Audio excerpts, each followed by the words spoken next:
So one thing I noticed that I like to do is to capture many small pictures all in one page and of the same location. You could say it's urban sketching and comics combined together. This is one example of this. When I do the drawings all from the same location, I find that it gives me a more satisfying, complete picture of what that location is all about, compared to just one single picture.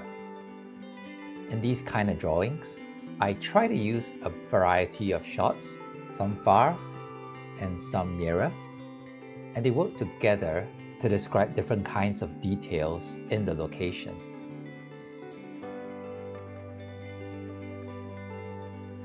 And one thing you'll notice is that I draw these pictures small. Drawing small helps me to do it quickly. So in this video, I'm going to attempt to show you how I actually do it live and on location.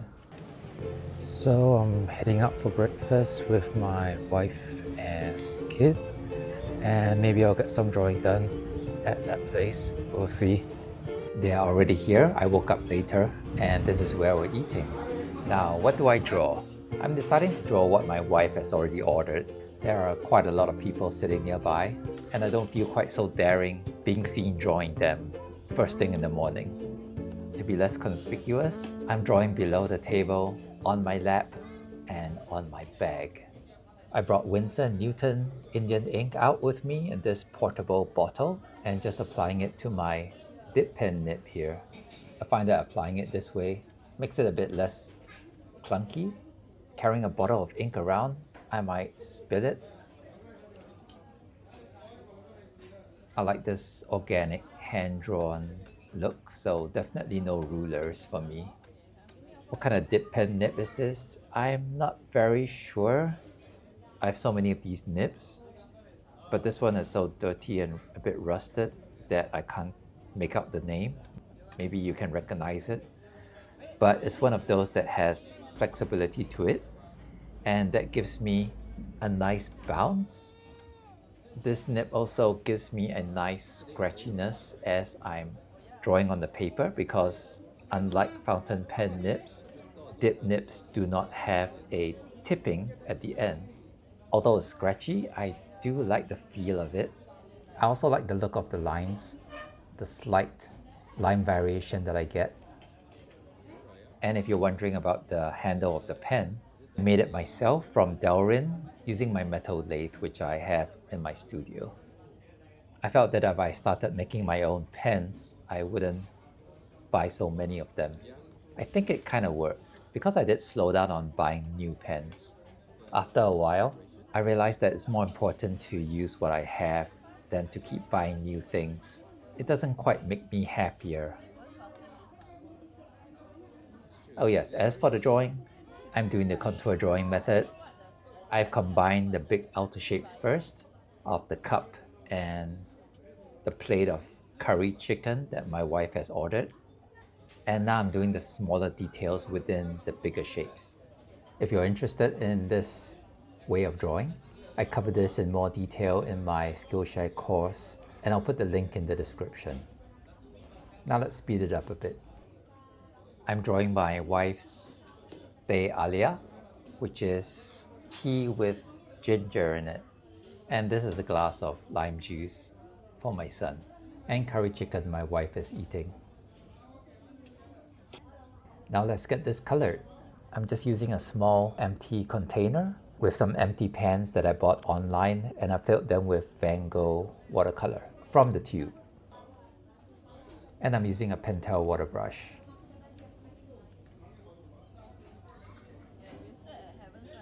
Maybe I'll draw my kid later. So as I'm starting to color this, I'm making some decisions. When drawing, there are lots of decisions to make. I've decided to color all the main objects first and then color the background. This helps me control the contrast between the objects and the background when I do the background later.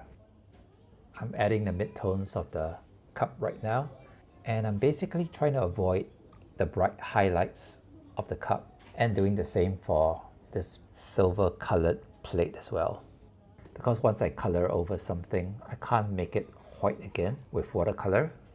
unless I use white gouache or something, which I don't have right now. So I just have to try my best to avoid the bright highlight parts. The table is black, so I'm going to use it to pump up the contrast between the background and the objects. Now I'm just touching up and increasing the contrast within the objects. I've ordered my food and I've been drawing while waiting for it. And here it is, chicken murtabak. Hope I pronounced it right. So this is how I train myself to draw quicker. I only start eating after I finish drawing this picture because I'm drawing my food and I want to draw it on location live. And if I'm eating it, it won't be there for me to draw. My food gets colder the longer I take. It helps that I'm drawing smaller so I can finish quicker. I'm kind of hungry. No, Toby. Toby, no. Toby, don't do that. Oops, my kid is getting restless. I was hoping to draw different views of this same eatery, but I think we might have to move off soon. And I still haven't started eating. Life with kids. Gotta be flexible.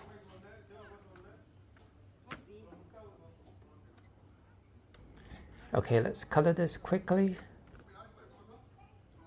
Rough background first this time. Avoiding the highlights as I'm doing the midtones. Adding in the contrast wherever needed. Murtabak has beef or chicken inside. This one has chicken, onions, and egg. Now to stuff my face. Gosh, that was quite a lot. I think this can feed 2 people. So we're right now heading to the playground and it's just beside the food center. It's kind of a complicated scene, but I do want to sit with my wife and help watch my kid as he plays. So I'm just gonna dive right in and accept the challenge. So this is really complicated and I think I'll start with something small. I do like the shape of this hanging structure here, so I'm gonna start with this, a close-up shot.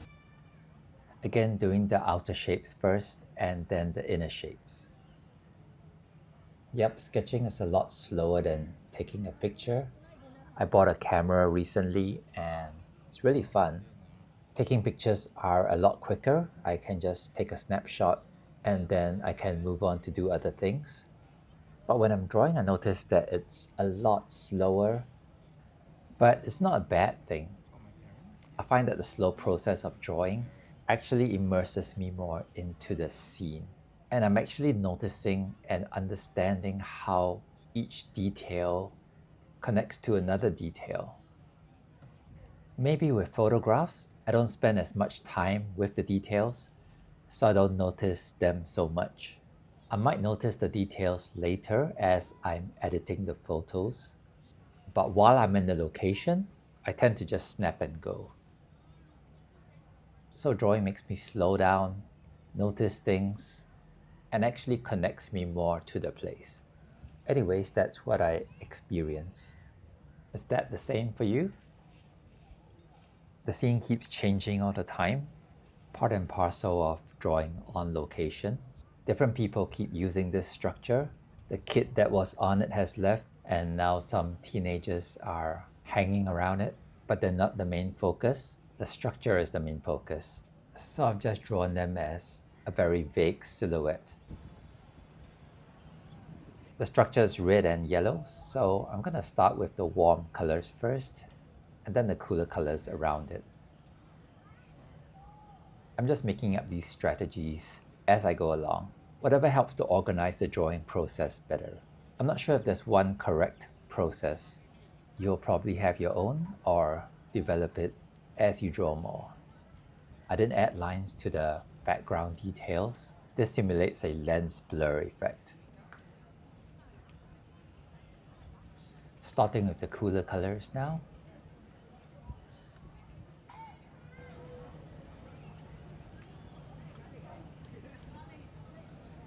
For the background, I'm kind of keeping it cool, but more muted, more neutral, and then build up the more bluish, cooler colors only in certain areas because I don't want the cool colors to be too strong. I want the red to stand out more.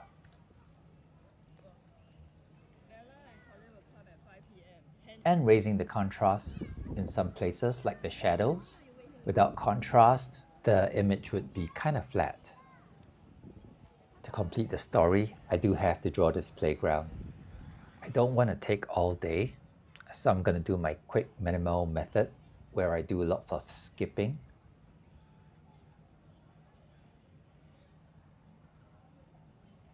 Yep, super light and skippy. My strategy here is just to roughly mark out the locations of where everything is and making sure that this whole structure fits my frame.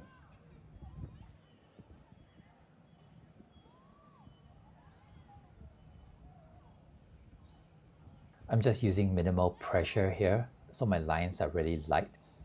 It's like doing a light pencil drawing first, and if I make any mistakes, I can always do a corrected line with a darker, thicker line.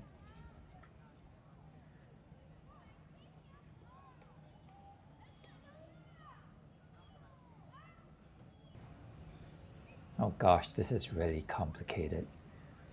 And there are kids running around everywhere. One of them is my kid. I think I missed out one whole section. Well, when I draw, it's not as accurate as taking a picture. Drawing is more interpretive with lots of human error or human decisions in it, which I think makes it charming and more personal. I'm just gonna have to leave the mistake in there. If I didn't mention it, you probably would have noticed anyways. I'm drawing these kids sitting on the railing here. They were sitting there, but they have moved off. I just have to remember where they were and kind of see a rough after image in my mind and draw from the image in my mind. Now I'm getting more and more details in. Needing to constantly fill my dip pen every once in a while doesn't really bother me. In fact, I kind of like it. In this modern, fast-paced city life, I like that it gives me some time to pause and think once in a while. I guess I use these moments to strategize my next line. There isn't a kid sliding down at the moment, but I drew one. Maybe that's my kid, just for context, because it helps communicate what this place is about, or it makes it clearer what that structure is. I've done my main object in detail, but for the background, I'm going to do it more loosely, as in I'm going to skip more details. For me, this simulates a camera lens blur effect, where the details are not in focus and blurred out. So I'm avoiding outlining every single detail in the background. As you can see, I'm also leaving a little gap between the playground structure and the things behind it. This helps to create some separation between the subject and the background. I'm just going to wing this part by adding the steps to this section here. I'm capturing this drawing just for myself, so it doesn't need to be correct. For me, when I look back at it years later, it would be enough that it gives me an impression of what this playground looks like. Now to get this colored really quickly, I think it's about time to go. And I also can't follow my kid around while I'm drawing, so it can't take too long. So again, if you want to try drawing on location, it can train your speed. Big difference from drawing from photos. Another nice thing about drawing on location is that I have this full immersive experience.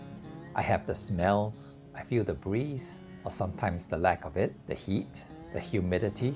Okay, I don't know whether that's a plus point, and the sounds of this place all around me. If I'm drawing from a photo, I'm hearing the sounds of my room, which is a bit of a disconnect from the actual location I'm drawing, but it's more comfortable. So pros and cons. One more thing about drawing versus taking a picture. is that with drawings, I can easily add in text to help me describe my scene in more detail. So instead of capturing different views of just one eatery as I had originally planned, I've captured different views of this neighborhood location instead. Yeah, I think this works too. I should add this title then. That should tie it all together nicely. So multiple views of the same location all on one page. Try it out. These are my art tools. I travel light and I was using an Etcher watercolor sketchbook, which has really good paper. So that's it, and thanks for watching.